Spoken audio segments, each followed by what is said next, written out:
Hello everybody, my name is Bakiev and I'm your IELTS instructor from New Zealand. My website IELTSTOEFL.com will help you to prepare for your upcoming examination. Today we'll be focusing on one particular cue card topic. Let's read it together. Describe your favorite film or television. You should say when you watch it, who is in it, what happens in it, and explain why you particularly like it. Okay, so here's our first part. You should say when you watch it. Okay, so let's just read this phrase. One of my all-time favorite films is. That basically means one of the movies I really like is. So this sentence sounds very simple. If you want to impress the IELTS examiner, you could say something like one of my all-time favorite films is. Okay, so for example, one of my all-time favorite films is the Shawshank Redemption, which I've watched several times over the past few years, usually during weekends when I want to relax and enjoy something meaningful. Okay, so that's how you can start focusing on one particular movie that you like or that you enjoy. Okay, and then you want to say when you watch it, all right? So that's our second part. I first watched it a few years ago, and since then I've come back to it several times. So here you can impress the IELTS examiner by showing different kinds of grammar structures that you're using here. First, you use the past simple tense. I first watched it, okay? And since then, so that's the key phrase for the present perfect, I've come back to it several times. You see, you've just used only one sentence and you used the past simple tense and the present perfect. Next. It's kind of movie that sticks with you long after the credits roll. So whenever I'm in the mood for something both intellectually stimulating and emotionally powerful, I turn to it. Okay, so again, the question is when you watch it in here. So whenever I'm in the mood for, that means so when I want to watch something smart and full of feelings, I choose this movie. Okay, so instead of saying when I want to do something, you could say so whenever I'm in the mood for something. Okay, and instead of saying smart, you can just say like something both intellectually stimulating, and it sounds a lot better. Okay, and then instead of saying full of feelings, you could just say emotionally powerful. Okay, and instead of saying I choose this movie, you could say I turn to it. Next, I usually watch it in the evenings or on weekends when I have the time to fully observe the themes and the brilliant performances.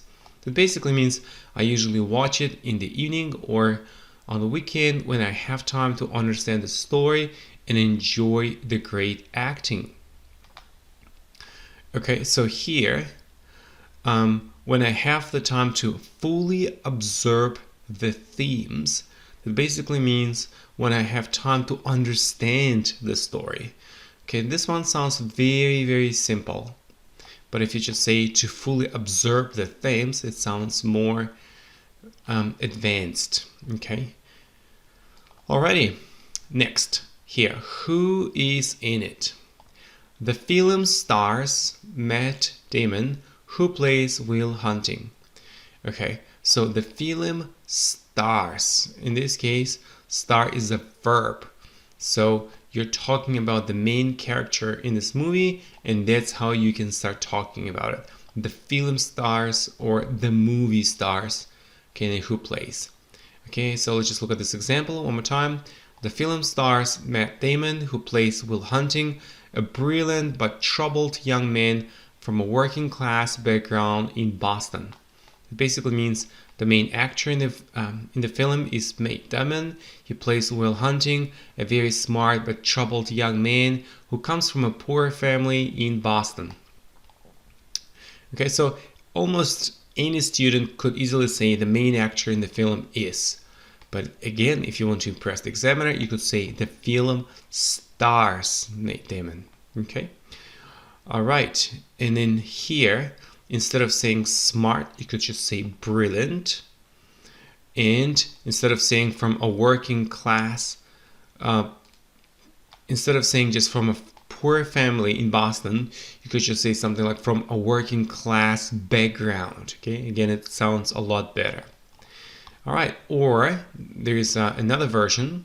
You could also say the movie stars Tim Robbins as Andy Dalfringe, a banker who is wrongly convicted of murder and sent to Shawshank prison, and Morgan Freeman as Red. So again, you could say the film stars or the movie stars, and then instead of saying who plays, you could also say as. Okay, and that's it. Let's focus on the next part of the question. So what happens in it?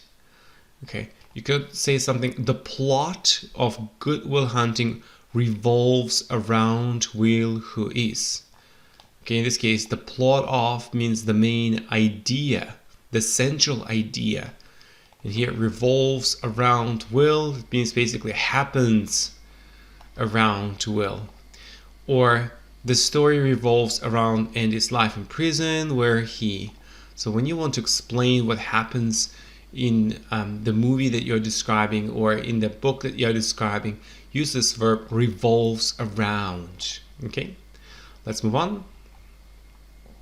And explain why you particularly like it. What I particularly love about Good Will Hunting is. Okay, so that's how you can paraphrase. Instead of saying like, you could say love. And then what I particularly love about Good Will Hunting is make sure to use to be here is. Okay, you could also say what makes this film particularly special to me is. Or the way the film explores themes of self-worth, trauma, and the potential for change really resonates with me. Okay, in this case, really resonates with me. That means I understand the feelings, I understand the emotions of this film and so forth. Next, I especially appreciate how it doesn't sugarcoat anything. Okay, or there's a popular saying, what doesn't kill you makes you stronger. And in a way, this movie encapsulates that idea. Okay, so the phrase and in a way, that means not exactly, but in a way, this movie encapsulates that idea. That basically means includes that idea. Next, it's the kind of film that makes you reflect on your own life and the importance of confronting your fears and limitations. In this case, reflect on, that means think long and carefully about your own life. Next, the storyline is deeply moving, the acting is phenomenal, and the ending is incredibly satisfying. So you could use all of these phrases, when answering this question. You could just choose this, or even combine and give a wonderful presentation. Okay, and also you can draw the conclusion. Something like, in conclusion, Good Will Hunting is a film that never fails to move me. In this case, that never fails to move you, it means it always touches my heart. It always impresses me. Next, its combination of powerful performances, thought-provoking themes, and emotional depth makes it one of the best films I've ever seen. The phrase thought-provoking, that basically means it encourages you to think long and hard about something, to analyze, to compare and contrast. Okay, And here again, we're using the present perfect to impress the examiner. The best films I've ever seen. Next, every time I watch it, I feel inspired and reminded that sometimes the biggest obstacle we face is not the world around us, but ourselves. Okay, hopefully you have learned a lot of great phrases when talking about your favorite film or television. Good luck with your exam.